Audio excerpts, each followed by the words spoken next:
tell you guys that story right now. Alright, so about 3 years ago, I was at my friend Nikki's birthday party, and I was standing in the kitchen, and there was this guy, Jordan McCubbin, who was like on the other side of the counter. He was like sitting at the dining room table. And like Jordan was a friend of mine, like not like a good friend, but just like an acquaintance, and I'd always, thought positively towards him. And like he was alright looking, whatever, but he was like, hey, you know what? And I was like, what? And he was like, we should do it. And I was just like, I'm gonna have to think about that. And so then I thought about it. And I thought, I know that I'm gay.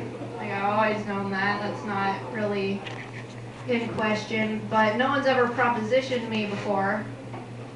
And, Jordan's alright, and he's a total player, and I was like his number 23.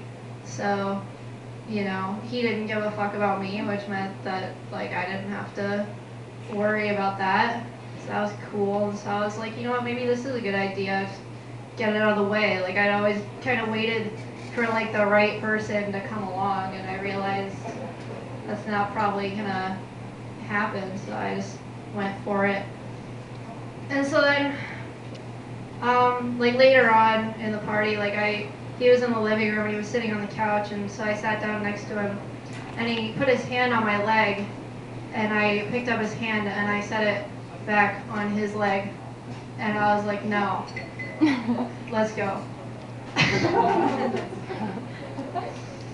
And so then we start walking, and as we're walking, like, we're walking past houses, and there's like a tire swing, and he jumps on it, and he like poses, and he's like, draw me like one of your French girls.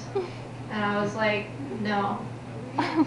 And so we kept walking, and then finally we got back to his dorm building, and he was like, you don't have to do anything, like I would just be happy that you walked me home. And I was like, man, I really gotta do this now. And so we went up to his room, and I like took off my shoes and then like everything else, and like his bed was like just like a bunk bed that he like had raised all the way up, and like put like a sheet over it, and so then like it was just like a mattress on the floor underneath like a tent. And so then he tried to kiss me, and I was like, yeah, let's not do that part. And he was like, well, I'm really good at this. And I'm like, you're not, though. Oh, shit. Seriously? Okay. And so then we're like, we go into the tent, and he starts doing stuff on me. And it's just not good. Like, he's like biting me, and like he tries to like, warm me up. And he's like sticks his finger in me, and he's just like goes like this. And I'm just like, I don't think that's how you're supposed to do that. And then, like, so my vagina, like, what normally that's supposed to do is it's supposed to like get all like puffy and like open or whatever, wet. But for me, in that moment, it was just like would not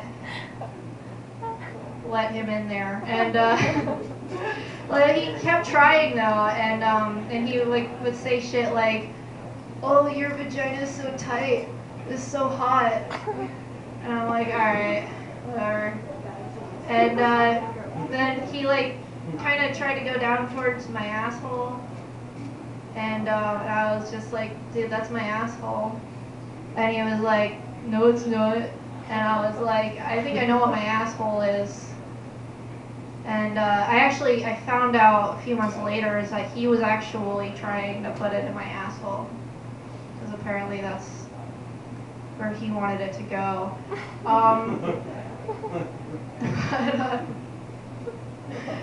And so then finally he got it in the right hole. It went in like half an inch, and I was like, dude, I gotta pee. And so then I got dressed and I went to the bathroom. And then I came back and I sat next to him and I was just like, yeah, I think I'm done.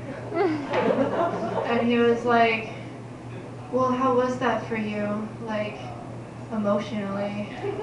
And I was like, yeah, I'm pretty sure I'm gay. And he was like, well, I'm just happy that I could help you figure that out.